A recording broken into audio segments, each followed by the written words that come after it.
ধর্মনিরপেক্ষ রাষ্ট্র প্রত্যেকটা ধর্মের জাতের মানের মানুষের জন্য আলাদা আলাদা কিছু অধিকার সুরক্ষিত করা আছে, সে ধর্মীয় ক্ষেত্রে হোক, সামাজিক ক্ষেত্রে হোক। 5th schedule 6th schedule specially আদিবাসী সমাজের মানুষের জন্য। ফরেস্ট রাইট অ্যাক্টের একটা অংশ আদিবাসী সমাজের মানুষের প্রকৃতিতে সিএসকে অ্যামেন্ডমেন্ট করে সেটাও কেড়ে নিয়েছে। ঠিক একইভাবে মুসলিমদের হিন্দু ম্যারেজ অ্যাক্ট, মুসলিম ম্যারেজ অ্যাক্ট আলাদা আলাদা ছিল। ইউসিসি নিয়েছে এগুলোকে ধ্বংস করে এই যে মেজরিটেরিয়ান যে সিস্টেমটা আছে, মানে যারা সংখ্যাগরিষ্ঠদের যেটা সেটা দাবি মানে চাপিয়ে দেওয়ার চেষ্টা হচ্ছে সংখ্যালঘুদের উপরে বা যারা সংখ্যায় কম তাদের উপরে, এটা আমরা কোনোভাবেই মেনে নিতে পারি না।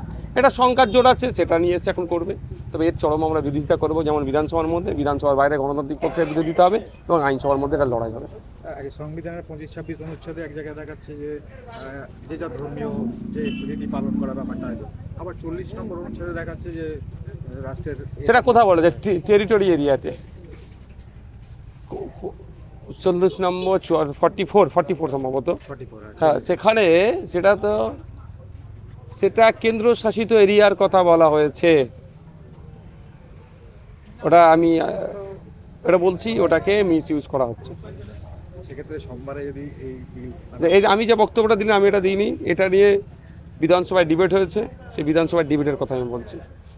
অন্য যে বিধানসভাতে এইটা অন্য রাজ্যে যে লাগু হয়েছে সেখানে অপোজিশন বিধায়ক এই কথাটাই বলেছে। সাধারণ মানুষের উপর কতটা এটা প্রভাব? দেখো, দরকার এখন আমার পেটে খিদে খাবারের ব্যবস্থা করা দরকার, আমার মাথার উপরে ছাদ নাই তার ব্যবস্থা করা দরকার, স্কুলের টিচার নেই তার অ্যারেঞ্জ করা দরকার। তার পরিবর্তে এই সংখ্যালঘুদের উপরে দমনপীড়ন হবে, এক না একতন্ত্র কায়েম করার যে চেষ্টা চলছে সেটাকে এরা উন্নয়ন বলে চালানোর চেষ্টা করছে।